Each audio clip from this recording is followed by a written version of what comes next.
안녕하세요, 치과 아저씨입니다. 지난주는 물가지표가 시장의 안도감을 불러오며 다시금 시장의 강세 구조가 형성되었습니다.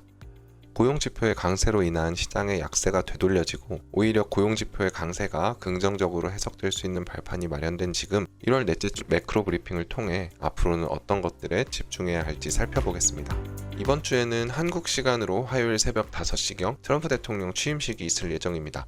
또한 금요일에는 일본은행의 금리 결정이 예정되어 있고 시장의 컨센서스는 0.25% 인상으로 초점이 맞추어져 있습니다. 지난주 물가지표에 대해 먼저 복귀해 보겠습니다. 14일 화요일에 생산자 물가지수가 컨센서스를 명확하게 하회하는 수치를 보이며 시장에 긍정적인 신호를 주었고 15일 소비자 물가지수 역시 근원값이 컨센서스를 하회하며 시장에 긍정적인 영향을 주었습니다. 시장은 긍정적으로 반응했지만 금리 인하에 대해서 크게 기대감이 증가한 모습은 아닙니다. 물가 발표 전과 동일하게 여전히 6월 첫 금리 인하 및 연내 추가 인하는 없을 것으로 기대하고 있습니다. 분명 비트코인은 상승했는데 왜 금리 인하 기대감은 별로 늘어나지 않았을까요? 이번 물가지표에 대해서 딱 한마디로 표현하자면 정확히 한숨 돌렸다 정도로 표현할 수 있을 것 같습니다. 지표를 해석할 때에는 컨센서스와 이전치를 모두 정확히 해석할 수 있어야 합니다. 이번이 좋은 예가 될 것으로 생각되어서 자세히 설명드리겠습니다. 먼저 예측치와 이전치, YOY, MOM의 의미를 정확히 아셔야 합니다. 예측치는 경제학자들이 여러가지 데이터와 주관을 가지고 이번 달의 값을 예측한 것입니다. 그리고 이전치는 전월의 실제 발표 수치입니다. 정확히 안다는 것은 의미를 알아야 한다는 것을 첫 번째로는 의미하지만 두 번째로 이 값들이 시장에 어떻게 받아들일지에 대한 경우의 수를 이해하는 것을 의미합니다. 이번 물가지수는 대체로 예측치가 이전치에 비해 높은 상황에서 예측치를 하회하는 모습을 보였습니다. 결국 이전치에 비해서는 높거나 비슷한 수준이 발표되었습니다. 그렇다면 예측치를 하회했기 때문에 이것을 물가가 둔화했다고 표현할 수 있을까요?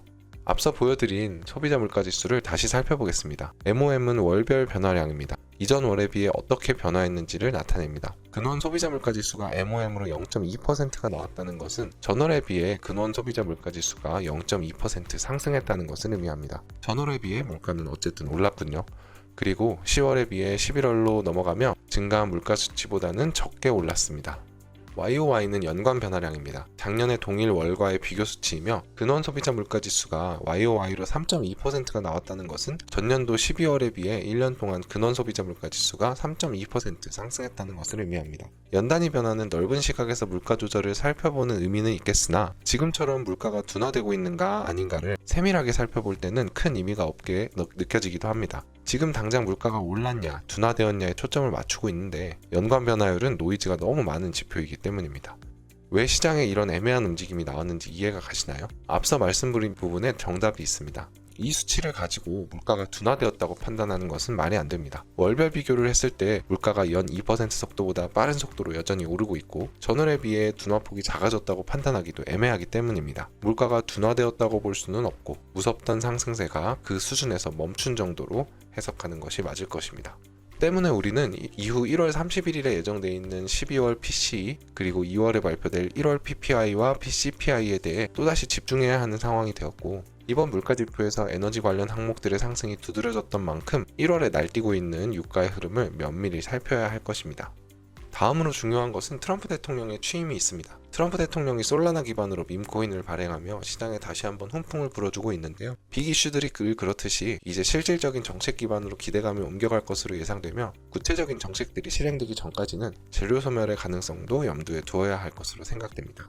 일본은행 금리 결정 역시 중요한 이벤트로 고려해야 합니다. 자주 언급드렸던 엔캐리 트레이드의 청산 문제인데요. 저금리의 일본에서 돈을 빌려 고금리인 해외에 투자하는 것을 의미하는데 미국의 금리 인하가 잘 이루어질 것으로 기대된다면 일본 역시 상대적인 금리 인상 효과를 누릴 수 있었겠으나 미국의 금리 인하 기대감이 급속도로 줄어들고 있는 만큼 일본은행이 금리 인상 카드를 내밀 가능성이 매우 커졌습니다.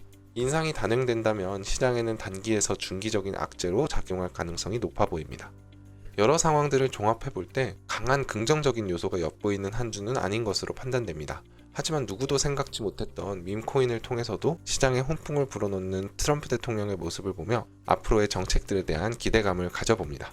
1월 넷째 주 매크로 브리핑 마치겠습니다. 감사합니다.